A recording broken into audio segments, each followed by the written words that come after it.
गरीब वर्सेस अमीर की दिवाली। गीता एक कपूर नाम के आदमी के यहाँ काम करती थी। मिसेस कपूर दिल से बहुत ही अच्छी थी। दिवाली आने वाली थी और मिसेस कपूर पुराने दिए फेंकने जा रही थी कि तभी गीता उन्हें कहती है, मालकिन, ये दिए फेंकने के बजाय मुझे दीजिए। दिए, पटाखे, नए कपड़े, ये सब हम जैसे गरीब लोग नहीं खरीद पाते। ऊपर से महंगाई भी। बस एक दिन के लिए दिए जलाकर घर में रोशनाई कर लूंगी। मिसेस कपूर उसे वो पुराने दिए दे देती है। गीता दिए लेकर घर जाती है और अपनी बेटी मुन्नी से वो कहती है, बेटा मुन्नी, इन पुराने दिए को नए जैसे बना दो। इस बार दिवाली में हम यही दिए जलाएंगे। माँ, मैं तो इन दियों को बहुत अच्छा कलर करूंगी ताकि वो महंगे दिए जैसे दिखाई दे। मैं तो सबको पटाखे फोड़ते देख मजा लूंगी। मेरी समझदार बच्ची। बेटा, मैं भी क्या कर सकती हूँ। तुम्हारे पिताजी ने बहुत सारा कर्जा करके ये दुनिया छोड़ गए। वो कर्जा उतारते उतारते मेरे महीने के पैसे खत्म हो जाते हैं। इसीलिए मैं ना तुम्हें पटाखे ला देती हूँ और ना ही नए कपड़े। मुन्नी अपनी ही माँ को समझाने लगती है कि वो उदास ना हो।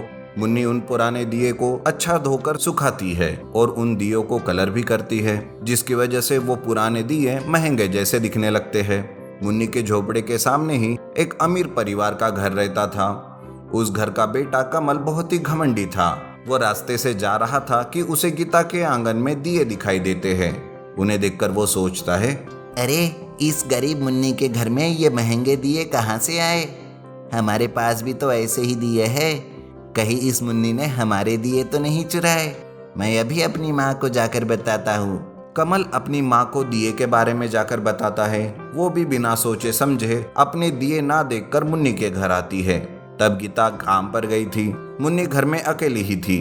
तब कमल की माँ दियों को देखकर कहती है, अरे मुन्नी की बच्ची, अब तो तू चोरी भी करना सीख गई। पर इसमें तुम्हारा भी क्या कसूर, गरीब जो ठहरी।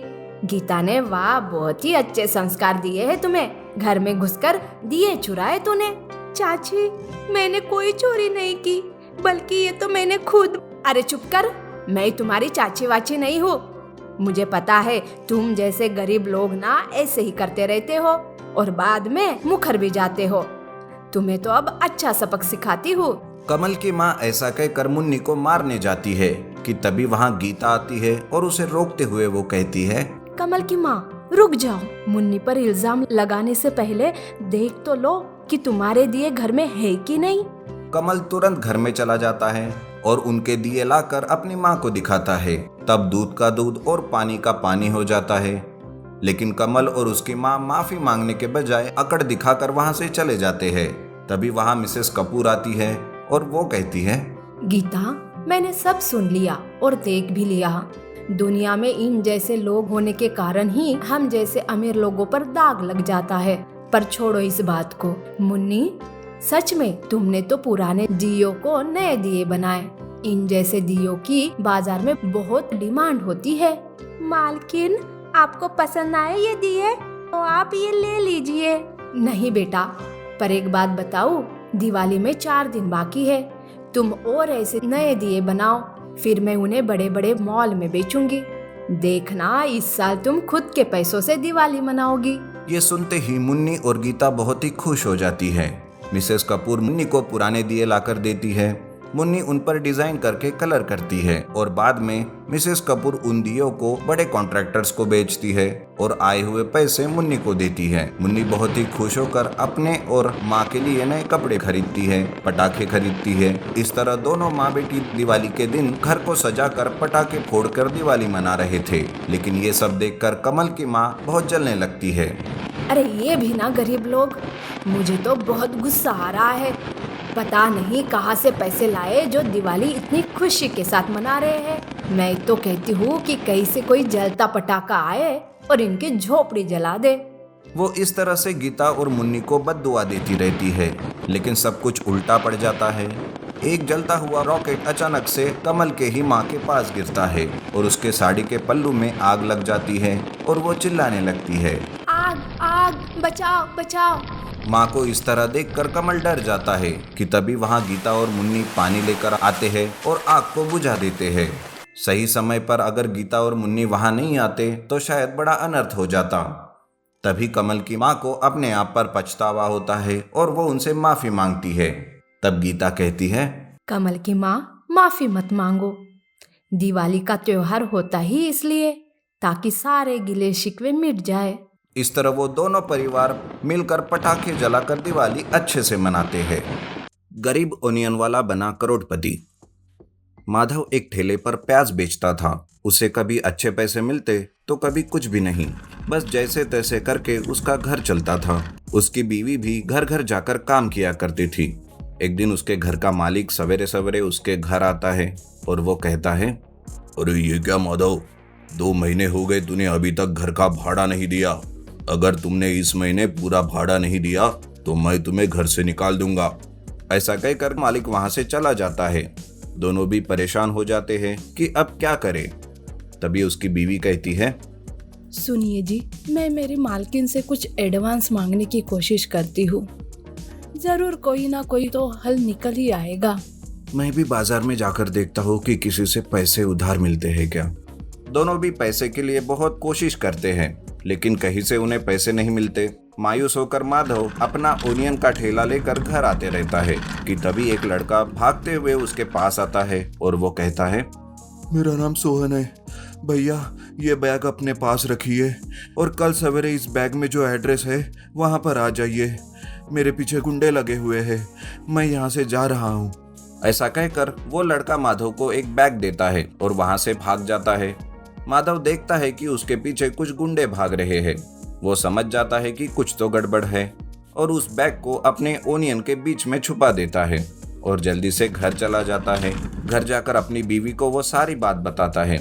उसकी बीवी कहती है, अरे लेकिन आपने ये बैग उस लड़के से लिया ही क्यों?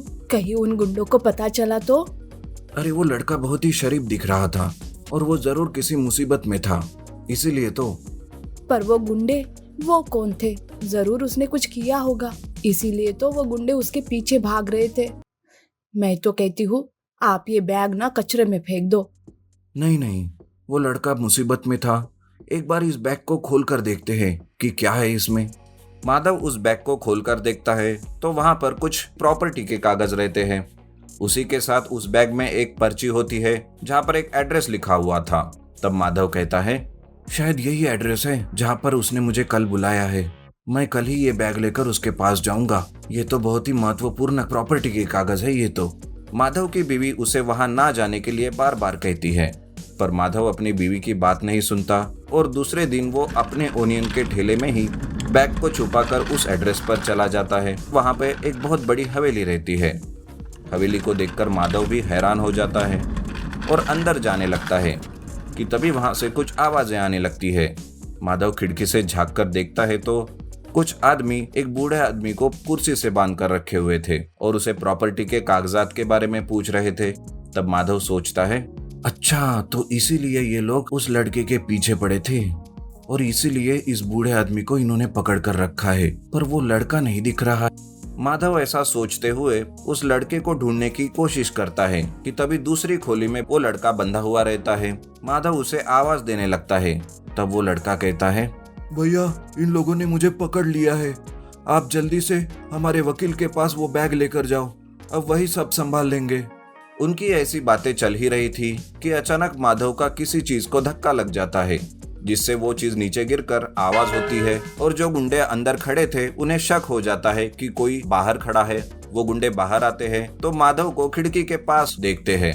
वो गुंडे माधव को पकड़ने जाते हैं तो माधव जैसे तैसे करके वहां से भागते हुए मिस्टर कुमार के पास पहुंच जाता है और उन्हें सारी बात बताता है।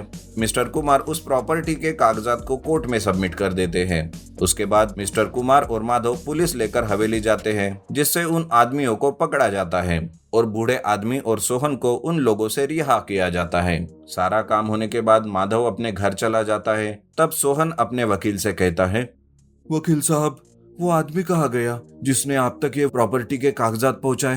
अरे सोहन बेटा, वो तो वसीयत देकर यहाँ से चला गया। मुझे भी इतना टाइम नहीं था कि मैं उसके बारे में कुछ पूछ लूं। कोई बात नहीं, मैं उसका पता लगा लूंगा। आपका बहुत बहुत शुक्रिया वकील साहब। सोहन के दादाजी ने वो सारी जायदाद उसके नाम की थी।